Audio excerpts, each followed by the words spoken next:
વલસાડથી અમારી સાથે લાઈવ જોડી ચૂક્યા છે રીતેશ। વલસાડમાં એક તરફ રેડ એલર્ટ જાહેર કરવામાં આવ્યું છે, બીજી તરફ નવરાત્રી અને તેમાં પણ વરસાદ વિઘ્ન બન્યું છે। અત્યાર સુધી વરસાદની સ્થિતિ જણાવશો, કેટલો વરસાદ ખાબકી ચૂક્યો છે, કયા કયા વિસ્તારમાં વરસાદનું પાણી ભરાયું છે રીતેશ?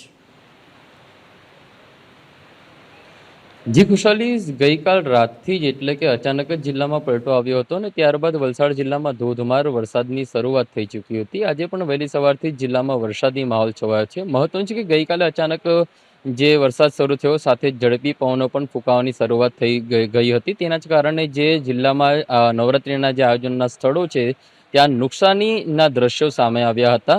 મહત્વનું છે કે સતત 6 દિવસ સુધી ખેલૈયાઓ મન મૂકીને માતાજીના ગરબે ઘૂમ્યા હતા। જો કે અચાનક જ ગઈકાલે વાતાવરણમાં પલટો આવ્યો અને ત્યારબાદ જે નવરાત્રિના આયોજનના સ્થળો પર કેટલીક જગ્યાએ હોર્ડિંગ્સ તૂટી ગયા હતા, તો કેટલીક જગ્યાએ જે ડોમ બનાવવામાં આવ્યા હતા, મ્યુઝિકલનું જે સેટઅપ રાખવામાં આવે છે તે ડોમ પણ ઉડ્યા હતા।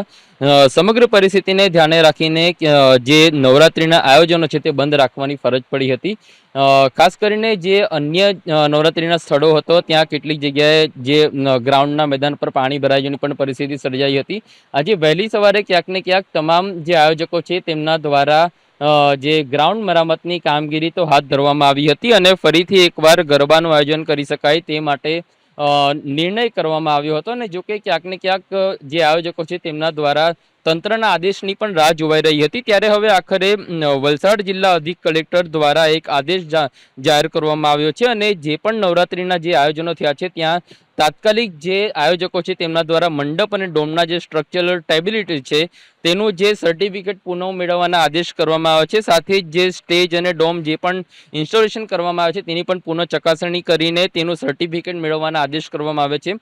મહત્વનું છે કે તમામ આયોજકો દ્વારા ફરી એકવાર ડોમ ઊભા કરવાની તૈયારી કરવામાં આવી હતી અને ખેલૈયાઓ મન મૂકીને ફરી એકવાર માતાજીના ગરબે ઝૂમી શકે તેવી તૈયારીઓને આખરી ઓપ આપવામાં આવી રહ્યો હતો। તેવા સમયે અત્યારે જે પ્રમાણે જિલ્લા અધિક કલેક્ટર દ્વારા જે નિર્દેશ કરવામાં આવે છે તેના કારણે ક્યાંક ને ક્યાંક જે આયોજકો છે તેમાં છે કારણ નું નોટિફિકેશન બહાર પાડવામાં આવ્યું છે કે જો આયોજન થાય અને તેવા દરમિયાન જો કોઈ અનિચ્છનીય બનાવ બને તો તે તમામ જવાબદારીઓ આયોજકોની રહેશે। ત્યારે આ પ્રકારનું જે નોટિફિકેશન બહાર આવ્યું છે ત્યારે આયોજકોમાં એક પ્રકારે ચિંતા તો જોવા મળી રહી છે, તો બીજી તરફ કેટલાક આયોજકો દ્વારા હાલ જિલ્લામાં જે હોલ સહિતના વિસ્તારો છે ત્યાં આગળ નવરાત્રિનું આયોજન કરવામાં આવનાર છે તેને લઈને ક્યાંક ને ક્યાંક ખેલૈયાઓમાં ઉત્સાહનો માહોલ છે। પરંતુ હાલ અત્યારે પણ આપ જોઈ શકો છો વલસાડ શહેરના જ દ્રશ્યો છે। વલસાડમાં હાલ ધીમી ધારે ફરી એકવાર વરસાદની શરૂઆત થઈ ચૂકી છે।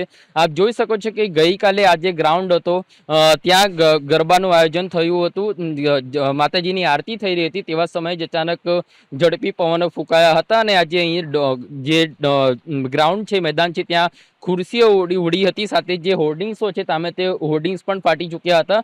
પરિણામે તાત્કાલિક જે સાવચેતીના ભાગરૂપે અહીંથી જે ખેલૈયાઓ છે તેમને રવાના કરવામાં આવ્યા હતા અને ગરબાનું આયોજન મોકૂફ રાખવામાં આવ્યું હતું। આજે વહેલી સવારથી પણ ભારે વરસાદની જે છે તે ધોધમાર વરસાદ વરસી રહ્યો છે। પરિણામે ક્યાંક ને ક્યાંક આયોજકોમાં ચિંતા હતી, પરંતુ આયોજકો દ્વારા હાલ અન્ય સગવડ કરીને અન્ય બીજી કોઈ જગ્યાએ ગરબા આયોજનનું જે છે તે નક્કી કરવામાં આવે છે, પરંતુ કલેક્ટરના જે પ્રમાણે આદેશ કરવામાં આવે છે તેના જ કારણે તેઓ મૂંઝવણમાં તો મુકાયા છે।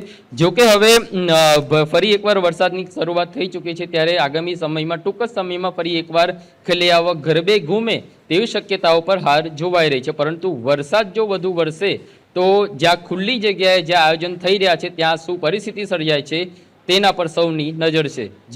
જી રીતેશ, આભાર સમગ્ર માહિતી આપવા બદલ। વધુ માહિતી આપની પાસેથી લેતા રહીશું। તો વલસાડના હાલ રિપોર્ટર રીતેશ પટેલે જણાવ્યા, ભારે વરસાદથી નદી નાળા બે કાંઠે ત્યારે ડોમ પણ પડી ચૂક્યા છે, સર્ટિફિકેટ ફરી લેવા માટેની સૂચનાઓ પણ આપવામાં આવી છે।